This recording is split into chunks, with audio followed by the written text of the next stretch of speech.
Trending star Khesari Lal Yadav के fan के लिए बहुत एक बेहतरीन खुशी का खबर है, क्योंकि ट्रेंडिंग स्टार खेसारी लाल यादव अपने चाहने वाले के लिए भोजपुरी नया सॉन्ग लेके आ चुका है, जिस सॉन्ग का नाम है हैंडसम हीरो। और ये सॉन्ग है जो अन्नपूर्णा फिल्म के माध्यम से आ चुका है। तो आप सब इस गाना सुनना और देखना चाहते हो तो अभी आप सब जाइए यूट्यूब पर सर्च कीजिए अन्नपूर्णा फिल्म्स।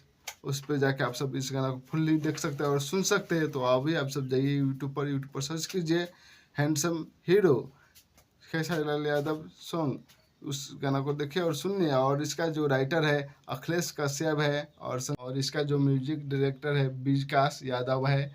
और आप सबको बताते हुए मुझको भी खुशी लग रहा है, क्योंकि नया अंदाज में नया सॉन्ग लेके आ चुका है खेसारी लाल यादव अपने चाहने वाले के लिए। और इसका जो फीमेल सिंगर है ब्यूटी पांडे है। तो आप सब जाइए यूट्यूब पर सर्च कीजिए अन्नपूर्णा फिल्म्स। उस पे जाके आप सब इस गाना को देख सकते हैं और सुन सकते हैं हैंडसम हीरो सॉन्ग को खेसारी लाल यादव के। और फिर के नए नए अपडेट लेना चाहते हैं सबसे पहले तो आप सब इस चैनल को सब्सक्राइब करके रखिए।